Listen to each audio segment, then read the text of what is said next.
to be showing you here today is how we used to make the chocolates. We are going back over 100 years ago. It was all done by hand in the factory. So I first start with pouring the chocolate onto the table, because this table is made of marble, so it's very cold naturally. It's going to be cooling the chocolate down for us, but we still need to help it along by hand tempering the chocolate, which is where we spread it around nice and thin on the table and then scoop it back up like so. So we want to cool this chocolate down to about 28 degrees, down to 45 degrees. 28 degrees is the sweet spot. We're also reforming the structure of the cocoa butter crystals inside of the chocolate by doing this, which gives the chocolate a nice shine and a nice snack when we bite into it as well.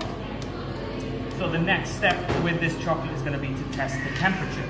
Now the way they would have done that 100 years ago is not use a thermometer, because they were very expensive, they were made of glass, and they didn't want to risk that breaking in the chocolate. So all they would have done is just use their finger. They would have dabbed it all through the chocolate, checking for any hot spots, and then either put that on the inside of their wrist where it's nice and sensitive, or like most of us would, what would you hold in the chocolate? You have cheeky little tips, right? I can't now because of cameras everywhere, but that is what they would have done. Now, that is ready to go into a mold. These are the molds that they would have used. These are metal molds. Don't use metal anymore because there's quite a few downsides. They are quite loud, they are quite heavy, and they rust very easily. So we just use plastic molds instead. Quieter, safer, lighter, and they are see-through. When they're not as dirty as this one, they are see-through. So I'm going to scoop all of my chocolate and pop it into the mold, like so, and spread it around. Now, if I were just making normal squares of dairy milk chocolate, this would be ready to be set in the fridge. But I'm going to show you a few more steps. Before I do that, the first one is checking to get rid of all of the air bubbles. Because when tempering, we're folding in loads of air pockets that are now trapped inside. We want to get rid of that so it's nice and smooth. So to do that,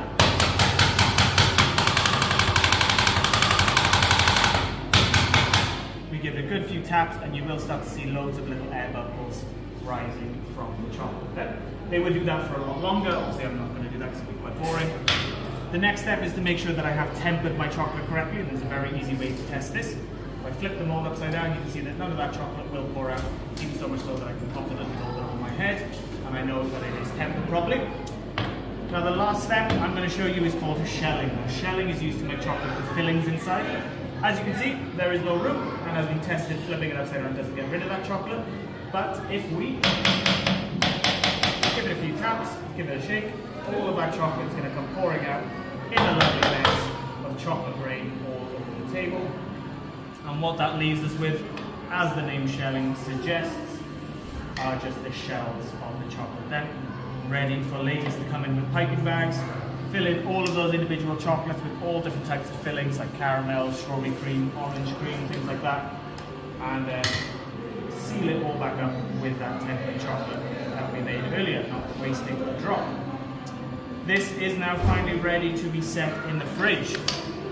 Now again, 100 years ago, they didn't have fridges, they didn't exist, so what they would have done to set this chocolate is put it into the coldest part of the factory. That would have been the basement. They would have had big marble tables like these that they would leave the chocolates on to set. Depending on the weather, it could take a couple of hours or even a couple of days. Fortunately with the fridge, we do not have to wait that long. These are only going to take about half an hour, and we've got lots in here to choose from that are ready. Now then, these chocolates are ready. We know they're ready.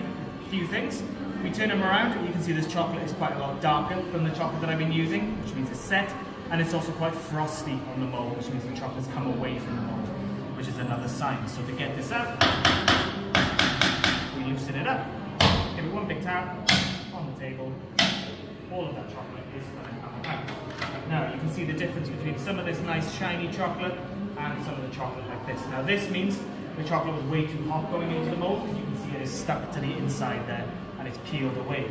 That's the importance of cooling it down, and all of the little orange and white streaks of the cocoa butter crystals rising to the surface, that's called fat bloom. That's why it wasn't tempered enough. So that's the importance of tempering the chocolate and cooling it down properly before it goes in. Now, if they had any like these back then, they would have melted them back down to try again, because perfection was very, very important and quality was important. So they would have melted them down to try again, which is exactly what we do with all of this chocolate on the demonstration, so I can't actually let you eat any of it, because it is just recycled again and again, so it's not going to taste very nice.